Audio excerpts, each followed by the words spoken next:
got 4 kids, so he does not have a lot of free time. He says whenever he has some free time, he likes to do some fishing, specifically on the beach, so he can keep an eye on his kids at the same time. So, Amr, the stage is yours. All right. Thank you very much, Johan. Thank you, everybody, for coming to this presentation. I know it is a busy time because we're all eating and stuff, so I will try to make it a simple presentation. Actually, Jack called me, I guess it was Monday or something, saying, "Omar, don't make it very complicated, you know, I mean, make it very kind of easy to grasp kind of thing because it's lunchtime." So I tried to compromise. So I took his words, I tried to put some information that is gonna be an introductory information, but I also threw some results and some of the nice things that we are doing recently. So anyway, I'm going to start first talking a little bit about, Johan said that I have a big family, and that's true. We like travel. And this is actually a picture from 2011 where we had the family in Egypt, and they took the kids. At least my younger kids did not see the pyramids, so they saw it for the first time when we were there. So they enjoyed, they are tired. You can see there a little bit of from the sun and stuff. So this was back then in 2011, but we like travel, we like to go on the road. Actually, a couple of months ago, we actually had a road trip to New York where at the middle of the storm happening in the Northeast at that time. So we like this, and we, of course, enjoy being with the family. One thing, I was hesitant to put one of these pictures there because my younger son, having an FSU shirt, if you can see here. But I hope if it is in Egypt, it doesn't really matter, right? So overseas doesn't count. All right. So what I'm going to talk about, I'm going to talk about remote sensing. My area of interest is remote sensing, and remote sensing and geographic information systems. So these are analysis of data collected based on location. So GPS is a main component of that because we can keep track of data and location using the GPS. So remote sensing is about collecting information while not really in contact with the object we are collecting for. So we can collect data using satellites. We can collect data using airborne, so cameras or sensors on an airplane. Unmanned air systems, that's another form of aerial system, but without pilots. And also we can put our equipment on a tractor or a trailer like this, and we can still collect also information. So I'm going to talk about a little bit about the two different parts, using the drones and also using the ground-based system. And the way that I'm going to talk about is I'm going to first try a little bit of some kind of introduction to kind of set the base for what comes next, and then I'm going to talk about 3 different projects we are working with using these technologies. So when we talk about remote sensing, I would like everybody to think about cameras, your own camera. So because your own camera is a remote sensing instrument, because you take pictures, right? So these pictures, they show in color, and this actually a remotely sensed kind of data. So in your camera, with your cell phone or your just regular camera, you collect actually 3 channels. So one of them is red, one of them is green, another one is blue. And each one of these, so the red part of the energy gets into the camera, the green part is sensed through the camera, and the blue part, the combination of these 3 together will give you the image that we look at and the color that we look at. Now, there are systems that can provide more than that. So we move from just our digital camera to cameras that not only take pictures or collect information in red, green, blue, but it can actually take much more than that. It can go to the near infrared. It can go to the shortwave infrared parts of the energy that we see. We know how the sun is. It's not only one part only. It has multiple range of wavelength and range of energy. So this is what we see here. So we see the 3-color channel. That's very much like your cell phone. And we see how the image is formed from the 3 colors. And we see that we can collect much more bands using technologies and sensors that are becoming more and more available. What we see here is one of the cameras. And you can see here it has actually 5 lenses. So if you look at the bottom here, you see 1, 2, 3, 4, 5. These are actually 5 cameras at the same time, but each one of these cameras are sensing only part of the spectrum.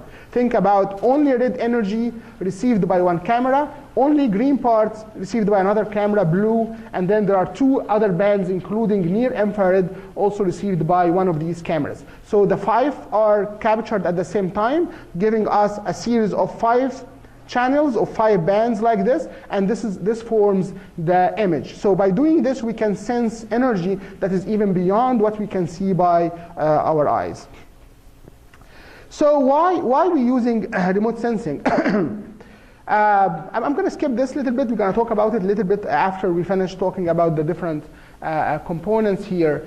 So what colors mean? We talked about the red, green, blue, but I would like to think about color as what you see in a rainbow. So the sun coming from the light coming from the sun can be actually dissolved into multiple ranges. So you can see here how the sunlight is dissolved. This is the same way. You can actually capture, your camera can only sense this part of the energy, another part of the energy, and so forth. So having these kind of red, green, blue, and others are actually, we experience it when we see a rainbow. So our sensor somehow is able to only focus on part of the energy from the sun and use it, okay? And of course, our camera records what is being reflected from the object that is being pictured.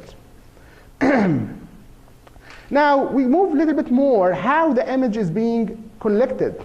And I know if you have a camera and you look from the lens inside the camera, you probably will see something like what we have here.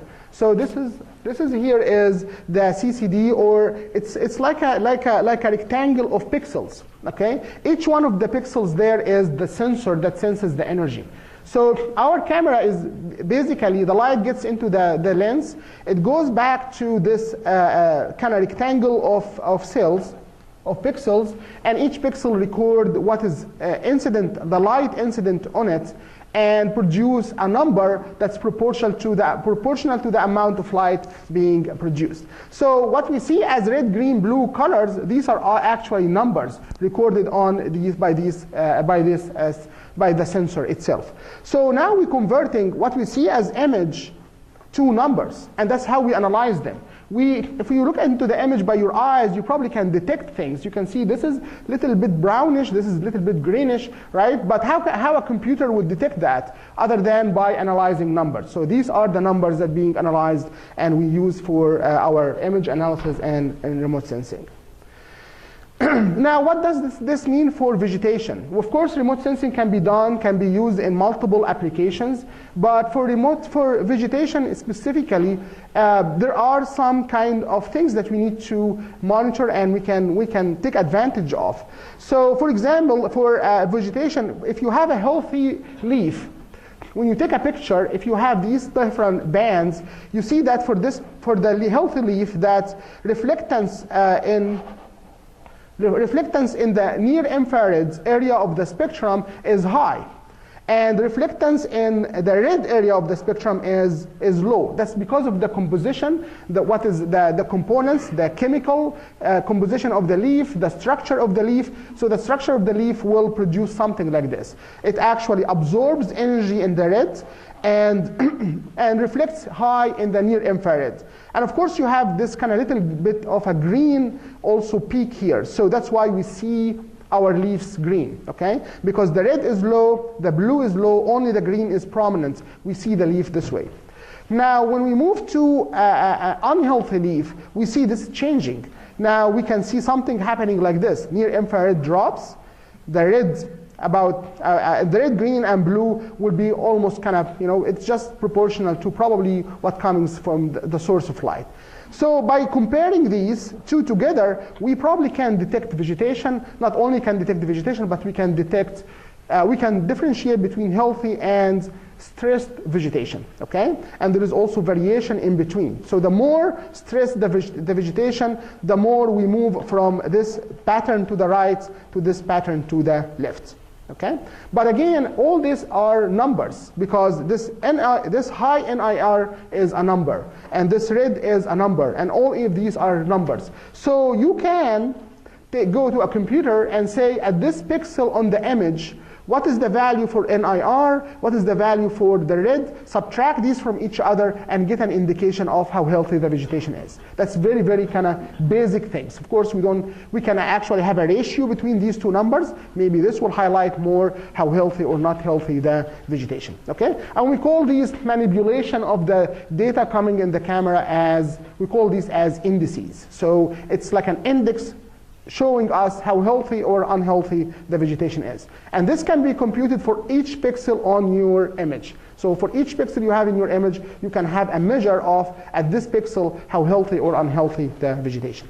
So that's about color. What about geometry? When we capture the images, one image can be captured and you can have an oblique image. It would look a little bit distorted. You can have some kind of straight looking kind of image. It looks not very much distorted.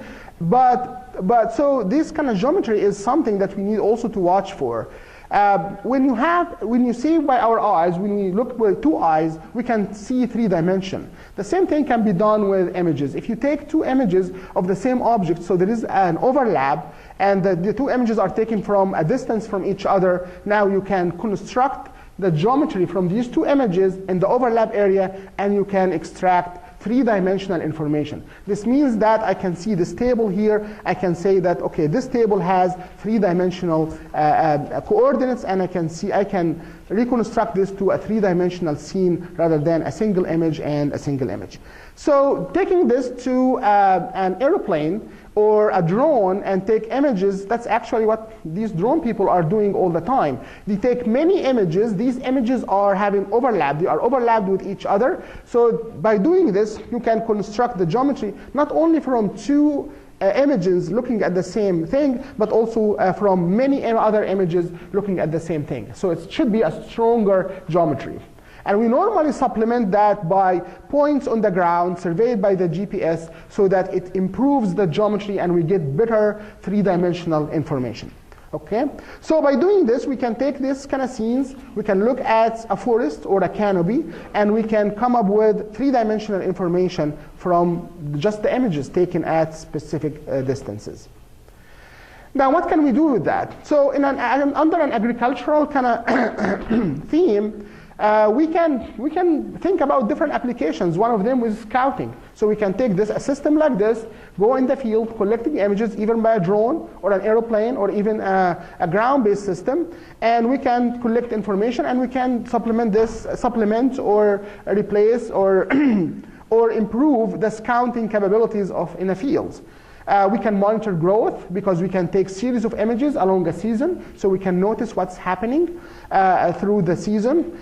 We can detect stress if we were able to get the right color combination and the right timing. We probably can detect also stress, and we can detect some weeds too. I think Nathan is working on something like that too. And then we can also estimate crop yield. So we can build models maybe based on growth, based on other different parameters. We talk about weather conditions and stuff. And maybe we can also estimate crop yield.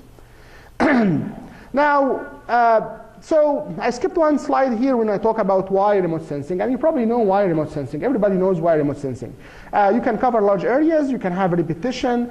It can be cost effective. So there are many benefits for remote sensing, and we will try to now look at a few kind of projects, ongoing projects that we had. We will try to implement these technologies in different applications, agricultural and natural resource management applications.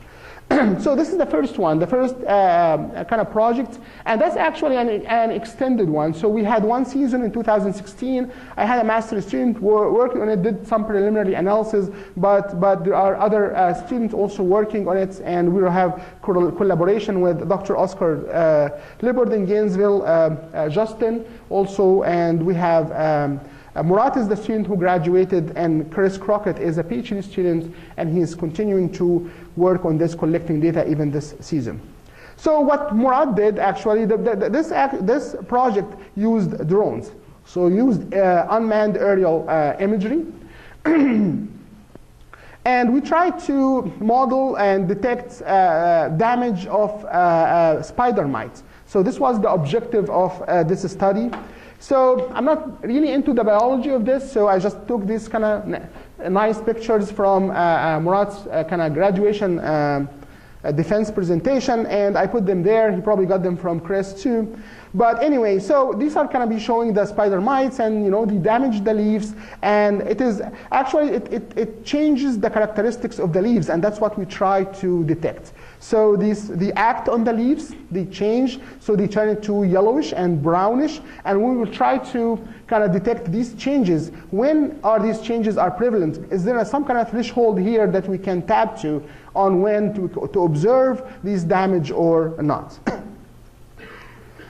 So I'm going to take advantage of this and expand a little bit on how drones are being used in general in an application like this.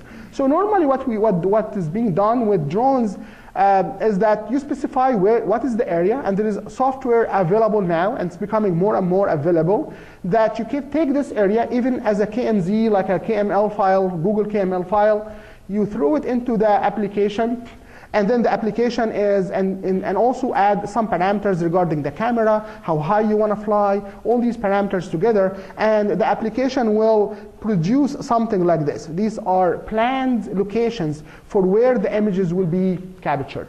So in this case, you take this plan, most of these drones will be able to, of course, these should be autonomous drones, drones that will fly by itself. So this is a little bit different category from, like RC controlled kind of drones.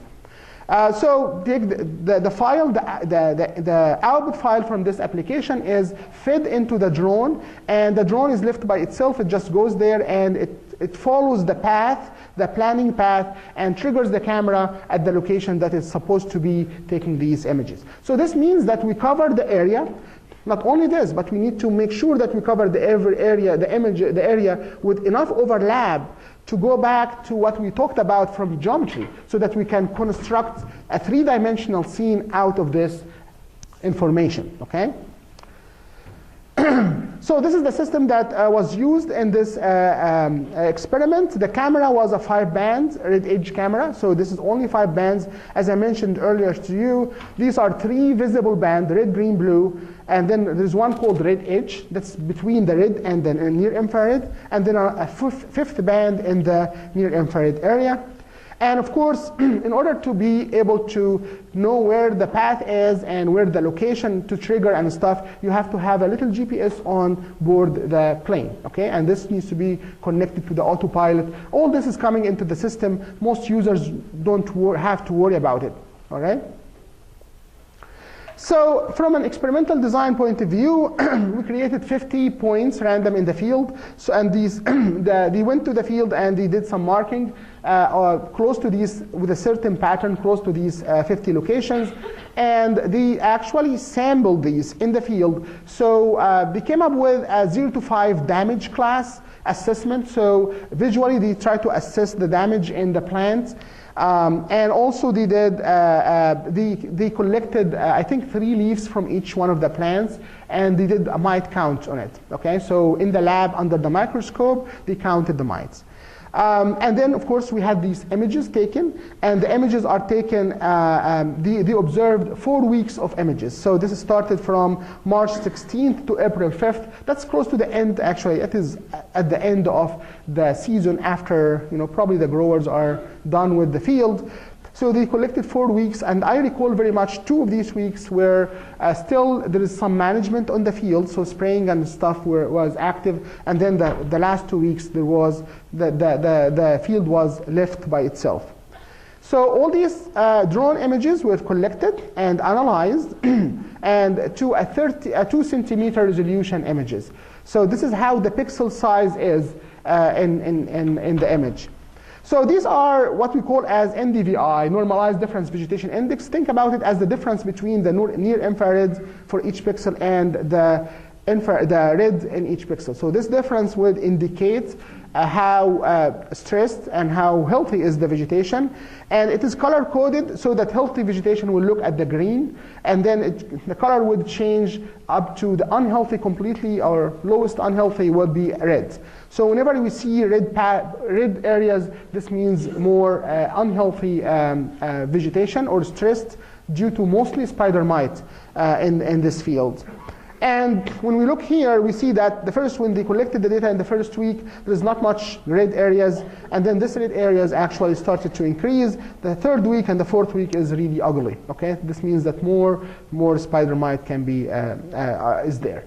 Now this can be used right away, and actually this is the this is the way that most and I think this part of the field probably was actually sprayed to kill the plants. So this is most of the applications working with drones at this time is doing just this. Okay, so it is looking at some of the indices, NDVI or other indices, making a map, taking some threshold, identifying where is the areas that are kind of damaged. Okay, and we try to be more of at the quantitative side. So we try to take this a little bit further now. Many research is going into this area, try to take this from just a nice visual kind of images that you can maybe identify certain damage areas to be more and more at quantitative, more and more into extracting information from it.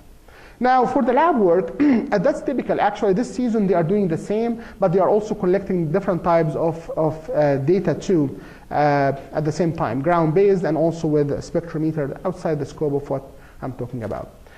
So this is the mite counting, and also this is what Murad's setting here. Mite counting was done by Highland. By the way, all the images captured by the drone here are captured by Highland Precision. This is where Chris Crockett, the PhD student, works too. And so Chris and the other guys in Highland, they actually worked on counting the spider mite.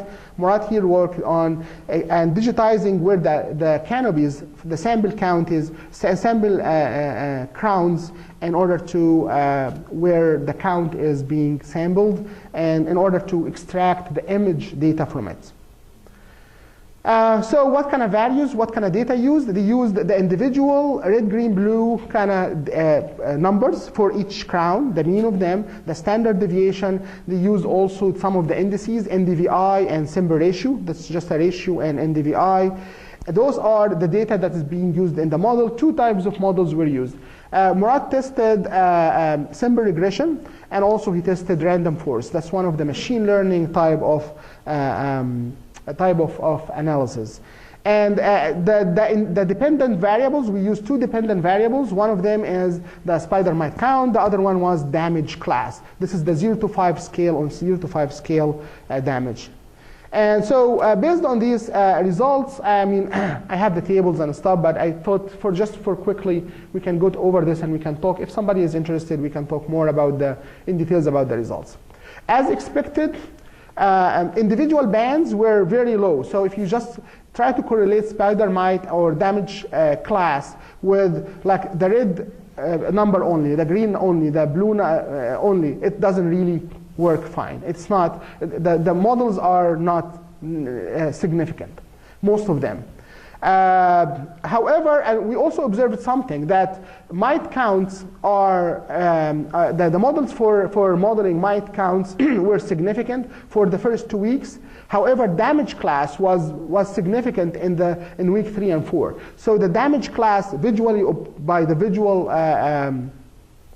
observation, was in week 3 and week 4 was was significant, while the mite count is not. And Chris can, I mean, when we talked about this, he attributed this that sometimes with the population change quick, especially when you have this population grown very quick towards the week 3 and week 4. But damage that they saw by their eyes correlate very well with the images. So this is what have. But again, the significant, the R square for the models were not that high. I think one of them, the highest was for week 1 and 2, I think was 0.39, and for week 3 and 4, and week 1 and 2, I think was like 0.31 or something. So that's not very high R square. However, random forest was more promising. Random forest is a machine learning kind of algorithm where you throw all the variables and you have the dependent variables, and then there are many things going on, trees and training and stuff like that, and towards the end you get a model that involves multiple variables together.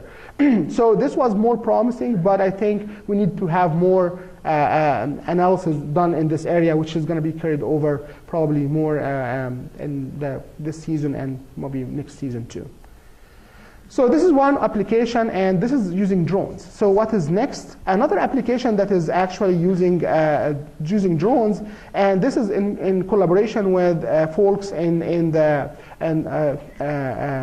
Army Corps of Engineering. So this is Jacksonville district. So we have John Martin and Victor Wilhelm. They are actually at the Army Corps of Engineer, and we have Tao actually here. Tao Leo is a very good PhD student, and Tao Leo actually won the Outstanding Geomatics Student Award this a couple of months ago. So he was very, very recognized here. We have so in this research here, the Army Corps people, they are actually managing some areas in Central Florida, and these areas mostly for Cogan grass. So we have been working with them for a few years, and we talked about different invasive plant detection and stuff. So at this point, we're working on Cogan grass as one of the worst invasive plants. You know, I mean that they are trying to fight and control. So we are trying to use drones in order to do this. So we had a site in Central Florida, you know, I guess 2 hours south of here, maybe an hour and a half south of here.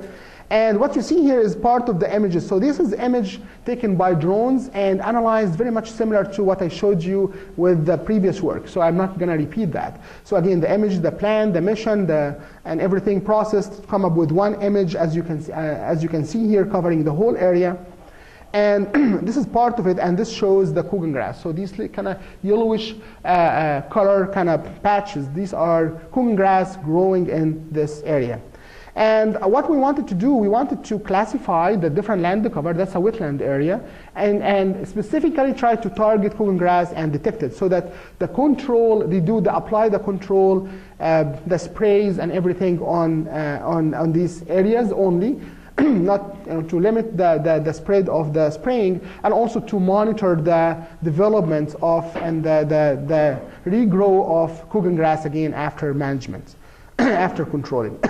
So again, this is what the images captured, they are processed. And here I only had this slide here to show you something. What you see here, do you see the blue part above there? This is not the sky. This is actually the images taken by the unmanned air systems. So after solving the model, the geometry, they are lining up, as you can see here, so covering the whole area. And what you see down here, this is the image that is, come on. What you see here, this is the image produced from all these images together.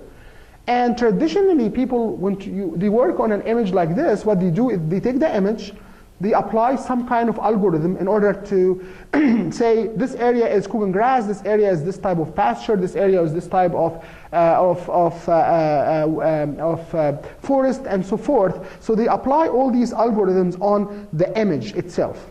So what we came up with, and that's going to be a new thing for unmanned air systems, is to try to not only utilize the image produced from all these unmanned air systems together, but also to use the data into the individual images itself. Each point on the ground is actually looked at from different views. So that's why Tao's researchers, we call it as multi-view analysis. So multi-view analysis because we're not only using the one image produced from a drone, as it is traditionally done, but we also utilize all the views that are coming from the drones. And this, hopefully, we were thinking that this can improve our analysis.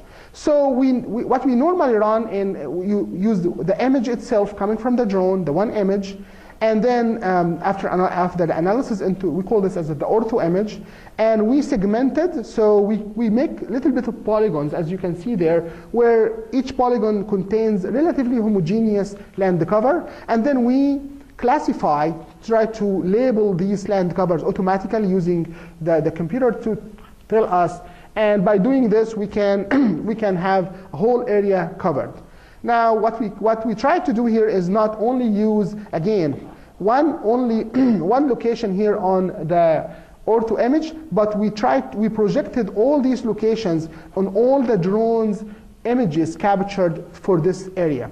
So Tao came up with this algorithm. He actually looked at the point on the ground, referred it back to where the images are, identify these images, and capture the information, the color information from all these images. You can see these are the images that we shown here, but they are actually drawn on like a planimetric circular thing. So this is where the sun is at the time of the image acquisition. These are all the images captured for this location in the middle here.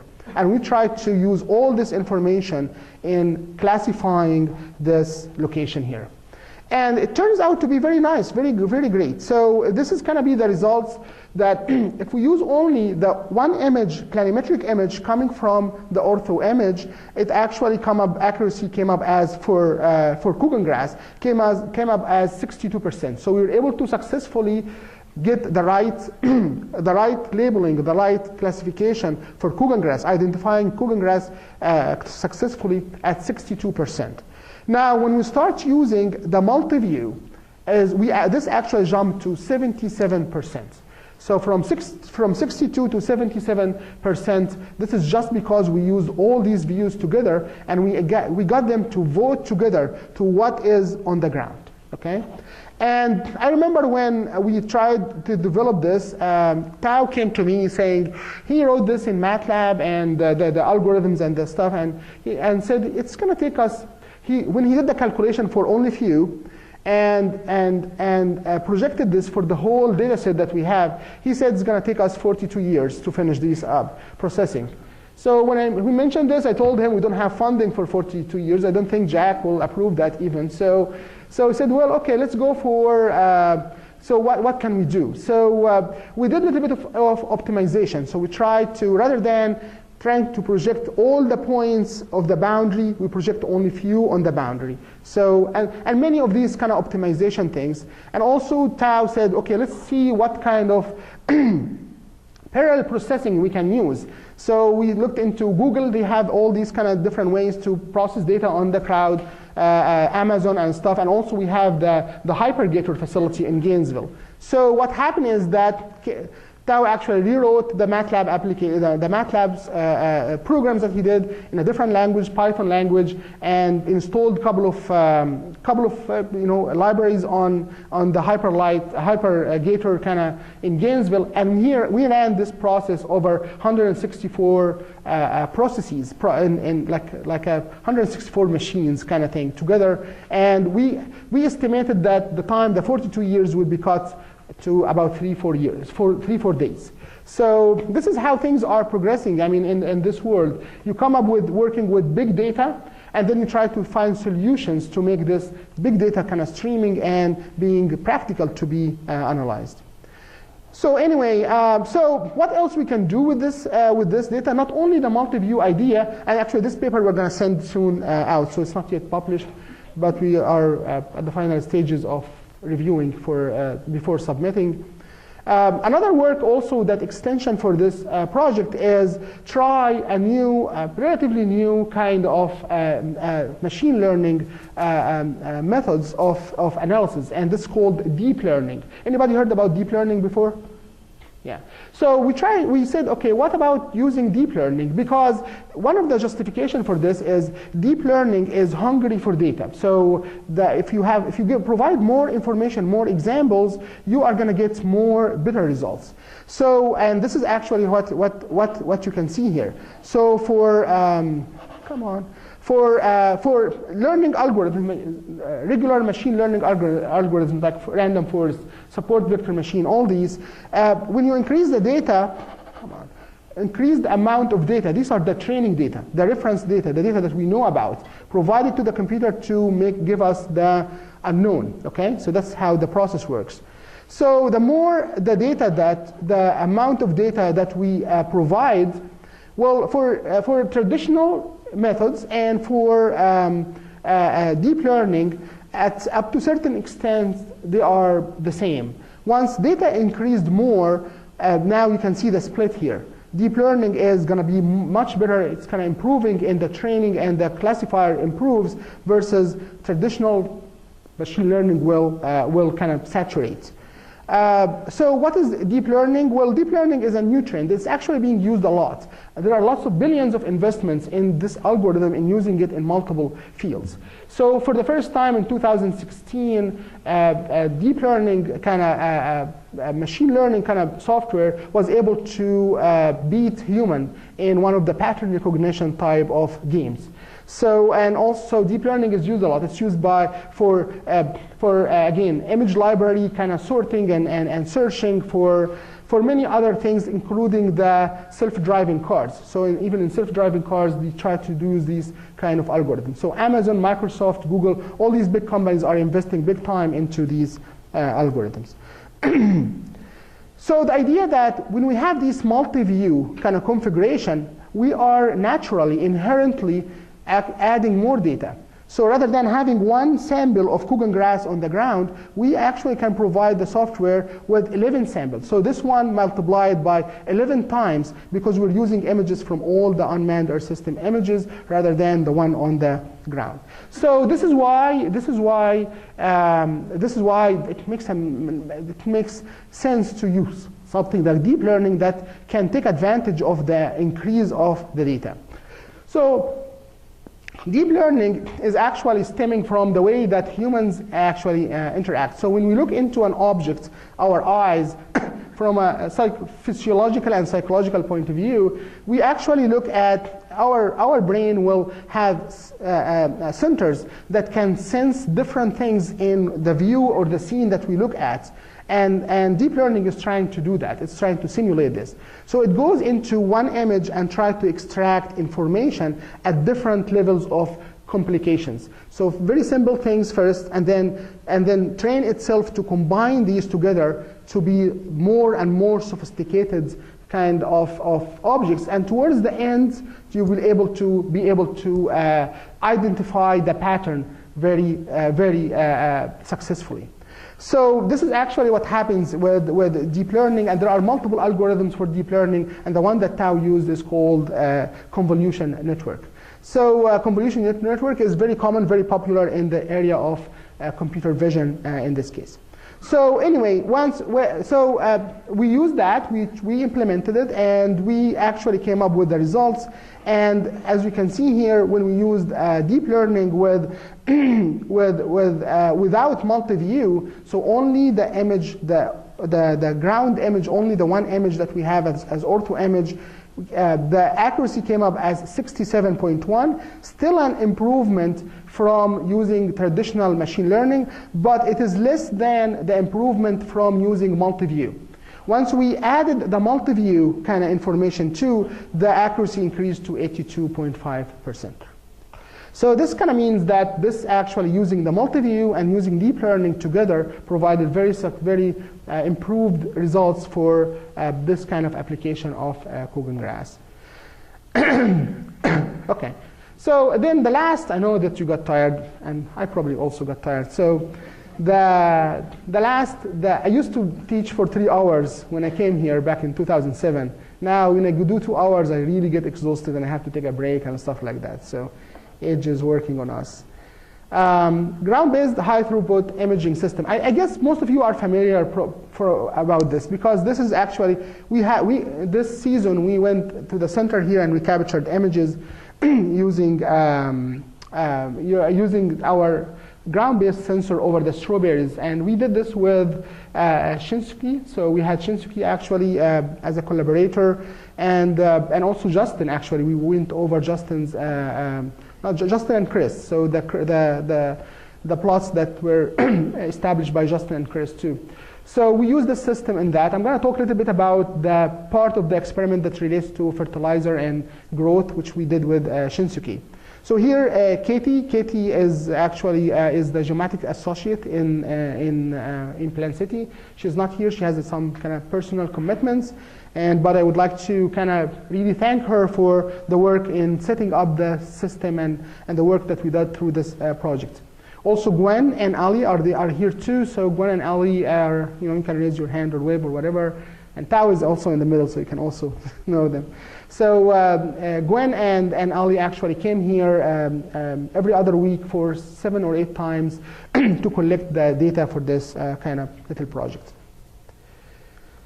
So this kind of equipment comes under a category, it's called high throughput sensing. So that's a new term, it's being used for this type of equipment in the field, mostly close range, close to the equipment, and produces huge big data, and including sensors from imagery, from LiDAR, from different types of technologies that can be used.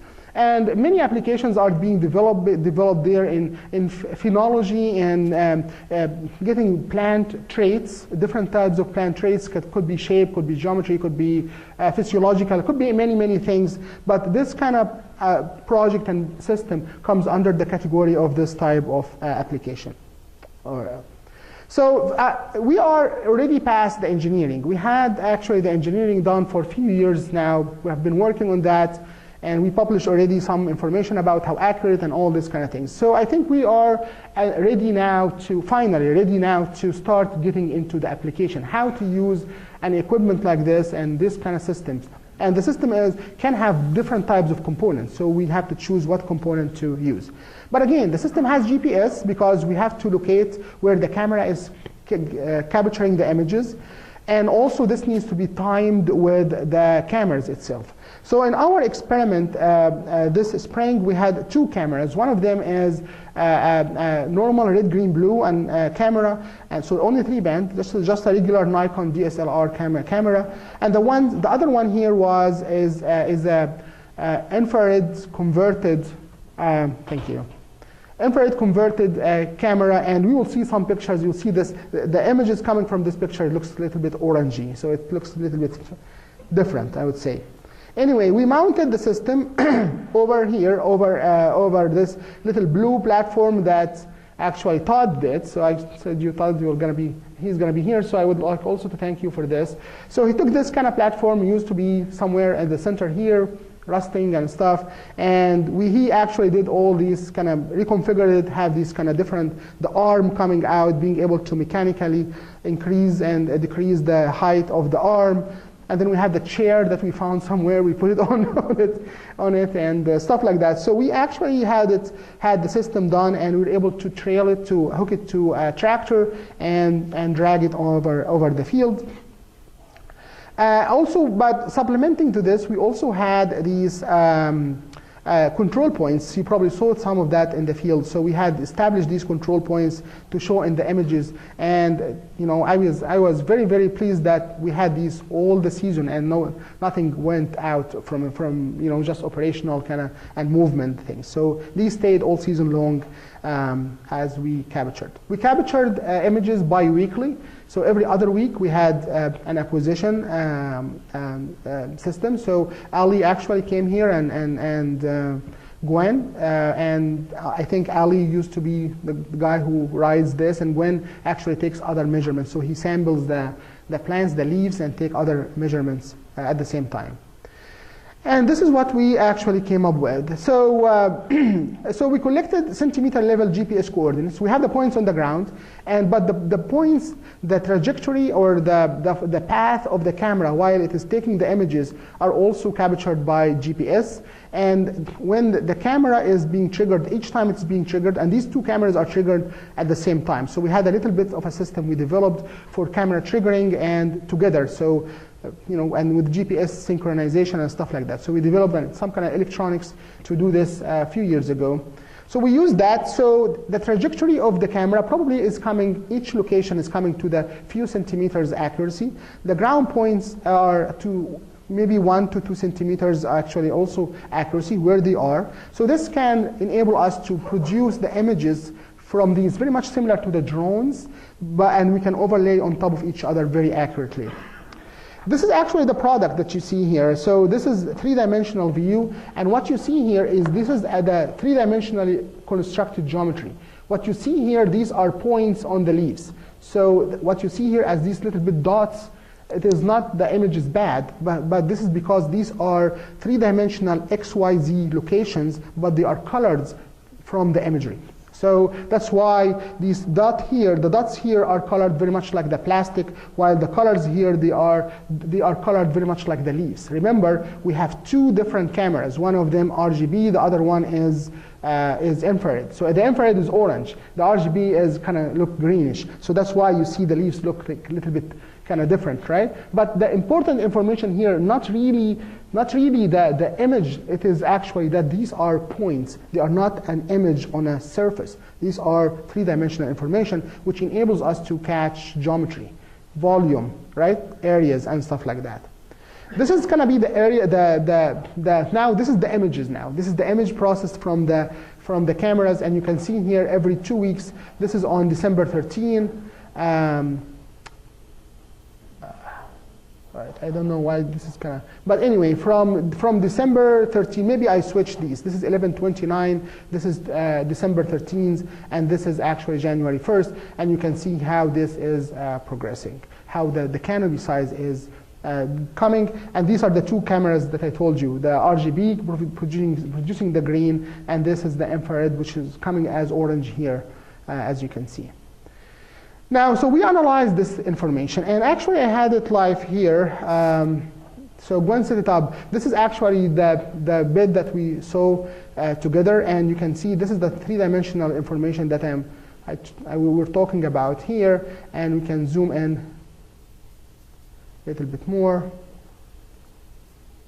And as I mentioned to you, we see here, these are points on the surface of the leaves. So all these are really points, but the points are very dense, close to each other, and they are colored based on the camera. That's why they look they look like this. So so anyway, so this information is actually being used to produce, and then this is here this is the area that we processed. I had the background here, something like Google Earth. If we zoom in more, it's going to show. So this is going to be the areas that we processed here. You can get more and more, and until we get to the real kind of resolution power of the system. This is 1 millimeter resolution ortho images.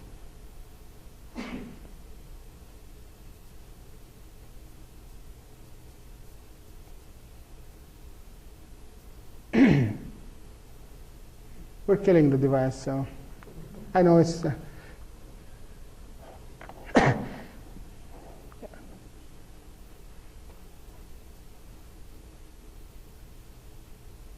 So this is going to be what kind of, so these are the images captured from the platform, processed as one kind of like a map, as you can see here. So you can get to the details of the leaves as shown. And this is again 1 millimeter resolution. So pixel size is 1 millimeter in size. Now going back to what we did, and I promise I'm almost done. This is actually what we tried to analyze. So we did some kind of analysis very quickly with the data coming from Shinsuke, the end of season yield data. So we identified where the plants are, we separated them, we created three-dimensional information for the beds only by interpolation, for the beds only without the canopies. And then we had the volume or the surface for the canopies. We subtracted these two from each other to come up with volume of the canopies for each trial.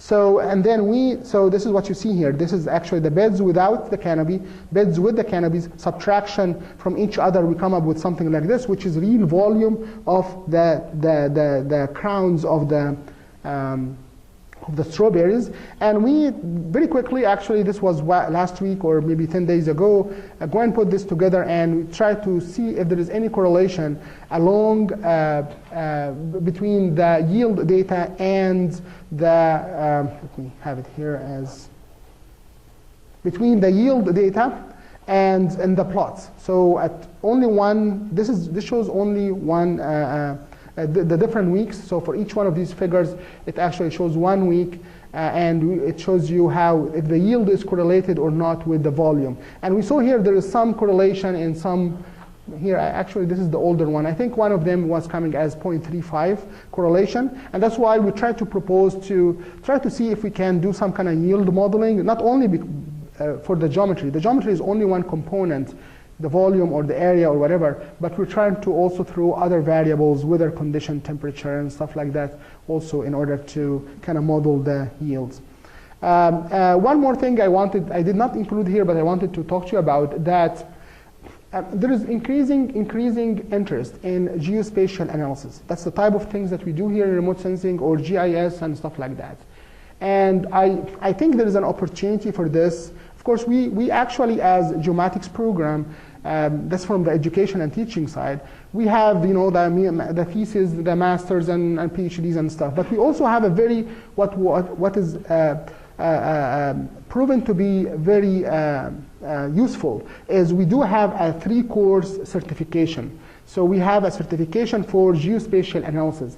And I don't see, and this is online, so all the courses are done online. It can be done by a student, a PhD student. It can be done by somebody is outside of the field, I mean working or something, or it can be done, so it is actually a certificate, okay? If you are a working master's or a PhD student, you can take it through the university as electives through your curriculum. If you are just somebody outside and you are interested in increasing your skills in this area, you can take it. So it's only three course graduate level. There is only one prerequisite that needs to be taken if you don't have GIS basic skills. But that's an option I think I wanted to talk about. When I was driving here, I thought I have to mention this also to here. So it's something that you can take advantage of. Any question? I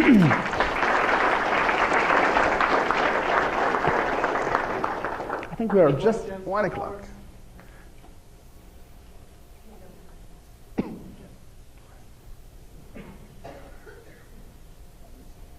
So for the high throughput phenotyping kind of work, what has been done so far is there is some kind of correlation established between what data are being taken directly and what it is being inferred. Like to study the photosynthetic rate, I think the canopy temperature is being studied, right? But what you are showing here are all the direct measurements. So where do you think we can use the GIS system physics technique in measuring the direct variable directly, not through establishing a correlation with some other variable? Well, I think it's going to be towards the end. It's going to be more. It's going to be modeling anyway. So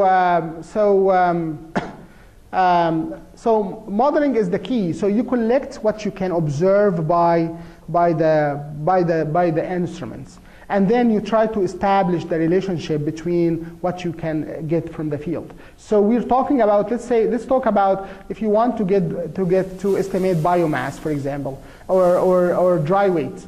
So what you can do, I mean, there is a field procedure to do this, right? But if you take some measurements and and model the relationship, maybe you can come up with a model that can infer or predict biomass just by using these parameters. But just measuring, the dry weight using technology like this, it's not going to be working because you're sensing something different. And by the way, this is what is happening all the time. I mean, I remember when we did some experiment on water qualities, and we took chlorophyll samples, and we sent these we took water samples, we sent it to analyze chlorophyll concentration to a lab in Gainesville. And towards the end, what they did some filtering in the water. They isolated chlorophyll, they make a solution, and then they ran it into some optical measuring device too, so that they can come up, based on absorption and stuff like this, that they can measure concentration of chlorophyll. And this based on a model established. So it's always, I mean, almost all the time it is like this. Even when you use dry mass, let's say dry weight again, for something, you are using this into a bigger model too, right? So it's not really the physical quantity that you are measuring, right? You are inferring from this information too. So it's my multiple level of inference. I would refer to it like this, right? Okay, I think I have a question here. Yeah. For the camera that you showed, they have the pixels that are assigned like a value 0 to 255. How are those changed with respect to the saturation and brightness? Do the pixels take those values too? Yeah, before taking these images, I set the camera here to be manual. So this means that it does not change anything automatically. I wanted to preserve what the digital number value is. If you use your camera and you take a picture, so if this part is dark, the camera is going to adjust by itself, and then when you take a picture here, the camera is adjust the contrast by itself. That's an automated mode. Here, when I did this, I actually set it to manual. So I manually tested the camera, took multiple pictures, adjusted the parameters, the f-stop, the ISO, all these kind of parameters with the camera, and I set them fixed so that all rows are going to be the same. And that's actually, you can look at this in a positive or negative way, because in a positive way, some of the processed images, you see parts are bright, some parts are dark, because the camera is, the brightness is, the contrast is fixed in the camera, it's manual, right? So whenever it is dark, it keeps, the images are dark. Whenever it is bright, the images are bright. That's because of the clouds coverage. See my point? So it reflects what the reality is. If you like to have nice pictures, you probably don't want to have that. You can leave it at the automated kind of mode and get the camera to adjust by itself and come up with equal brightness. But it's not really what you see, what is the brightness, the reflectance condition from the plants. Right? Does this answer your question? Yeah. All right. Any other questions? Can you use the camera to, for picking up differences in reflections? For example, could you detect the presence of weeds beneath the canopy of another device? I don't think so. We see what we see.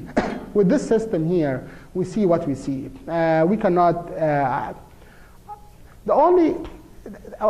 are multiple technologies that can be used to detect something underneath. Yeah. And one of them is, for example, LiDAR, because LiDAR beam would go through canopies and can detect down. But I'm not really sure if I'm not really sure if LiDAR, like the multi-reflectance kind of, or the multi-return LiDAR, can work in this category, in this area or not. But to answer your question, without experimenting, it's hard to tell. But if you ask me, I think it's going to be very, very hard. But the other thing that we can think about in this thing is, what we had here is this kind of multi-view type. In fact, when I look into this three-dimensional thing, I was able to see under the canopy of the strawberry. And I think I did this with Gwen at a certain point, where we saw some signature in areas where it shouldn't be there, in shadow area. So what we did is we went to the three-dimensional view, and we turned a little bit, tried to see from the side. So basically, when we capture these images from different views, we can, if the plant is here and we capture from here, we can see little bit down, and it's a different view. See my point? That is going to be, I see, this is the only hope, not the only, but one of the, I don't like to limit it, but one of the things that can be explored in order to see if there is anything under. But this is manually. I don't know, maybe we can find some way to do it, yeah. Yes? You guys did some digging into processing powerful imagery, and I mean, ultimately, getting these tools in the hands of farmers. Cool. I'm sure you guys are doing different ways of getting this technology into various hands. What do you ever foresee with our camera phones getting so sophisticated and our cameras getting so much better? Do you ever see? I guess would ever come to the point where a farmer could pull out his camera phone, look at his field, I don't know if there's another camera or not, and just look at his field through his or her camera and see some of these imageries, some of the high points, like maybe this area looks like this kind of damage, this area looks like that kind of damage, or is that actually, this is already in the market. I think Highland Precision, they have a system for doing this. But so they actually fly and then they have a website. So farmers log into the website and start looking at the farm, regular. It depends, of course, on when the flights happen. But if they have some agreement weekly, I don't know how the business works, but I'm aware that not only Highland, but there are other people doing something similar to this. So it's online, and they have this with other parameters. At a certain point of time, I was looking for some kind of management software, and even to implement it here in the fields back there. And I surveyed maybe a couple of years ago or something, multiple software online and I think also like downloadable kind of applications that can do this. They actually work on using a KML. They have something like Google Earth in the background, you know, and they have a whole management interface where people can add fertilization use, harvest, and some of them will produce even more of analysis for the field over the years, time series and stuff like that. So that is being actually available now at the commercial level. Yes. All right, thank you everybody. Thank you, Dr. Elmer. Thank you very much. Thank you everybody. Thank you.